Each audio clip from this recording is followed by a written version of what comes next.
Halo Sobat ASN, selamat datang di channel YouTube Fungsional Indonesia.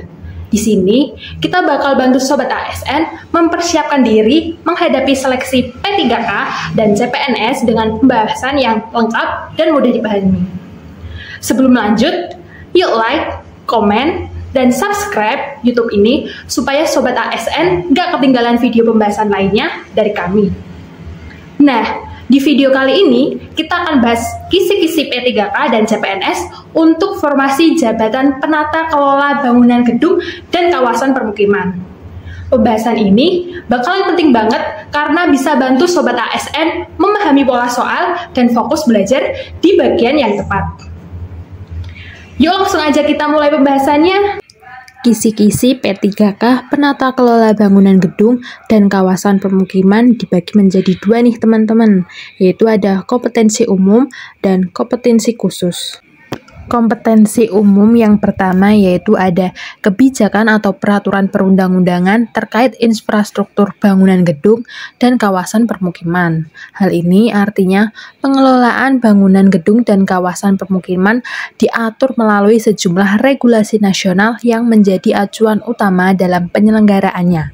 Beberapa peraturan penting meliputi Undang-Undang Nomor 28 Tahun 2002 tentang bangunan gedung dan Undang-Undang Nomor 1 Tahun 2011 tentang perumahan dan kawasan permukiman, serta peraturan pelaksanaannya seperti Peraturan Perundang-undangan Nomor 16 Tahun 2021 dan berbagai peraturan Menteri PUPR. Regulasi tersebut bertujuan untuk menjamin keselamatan struktur bangunan, kesehatan lingkungan, kenyamanan bagi penghuni, serta keberlanjutan kawasan pemukiman secara menyeluruh. 2. Teori-teori pada bidang keilmuan terkait pengelolaan infrastruktur bangunan gedung dan kawasan permukiman. Dalam kajian keilmuan, pengelolaan infrastruktur bangunan gedung dan kawasan permukiman dipengaruhi oleh berbagai teori, seperti teori perencanaan wilayah dan kota yang mengatur distribusi ruang secara seimbang dan fungsional. Teori pembangunan berkelanjutan yang menekankan penggunaan sumber daya secara efisien dan ramah lingkungan, serta teori manajemen infrastruktur yang mencakup pengelolaan aset fisik dari tahap perencanaan hingga pemeliharaan. Teori-teori ini menjadi dasar dalam pengambilan kebijakan dan pelaksanaan proyek pembangunan yang responsif terhadap kebutuhan masyarakat dan lingkungan. Selanjutnya ada kompetensi khusus. Yang pertama, perencanaan bangunan gedung dan kawasan permukiman. Perencanaan bangunan gedung dan kawasan permukiman merupakan tahap awal yang krusial dalam pembangunan infrastruktur. Proses ini melibatkan identifikasi kebutuhan ruang, penentuan fungsi bangunan, analisis lokasi secara rencana tata ruang, serta penerapan prinsip desain arsitektur yang efisien dan berkelanjutan. Perencanaan juga mempertimbangkan aspek sosial, ekonomi, budaya, serta potensi risiko bencana untuk menciptakan lingkungan yang aman, tertata, dan mendukung kualitas hidup penghuni. 2. Penyelenggaraan bangunan gedung. Penyelenggaraan bangunan gedung meliputi seluruh proses dari perizinan hingga pemanfaatan bangunan.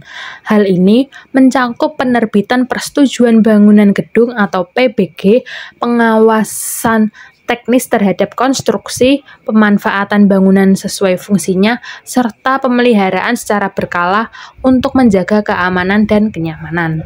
Jika bangunan melanggar ketentuan atau membahayakan lingkungan, dapat dilakukan penerbitan hingga pembongkaran. Seluruh tahapan ini bertujuan untuk memastikan bangunan gedung berfungsi optimal dan sesuai dengan standar teknis serta hukum yang berlaku. 3. Penyelenggaraan kawasan permukiman. Penyelenggaraan kawasan permukiman bertujuan menciptakan lingkungan tempat tinggal yang layak, tertata, dan mendukung kesejahteraan masyarakat. Kegiatan ini mencakup penyediaan infrastruktur dasar seperti jalan, saluran drainase, air bersih, sanitasi dan listrik, serta pengembangan permukiman baru yang terintegrasi dengan lingkungan sekitar. Selain itu, program ini juga melibatkan penataan kembali permukiman kumuh agar menjadi lebih sehat dan teratur.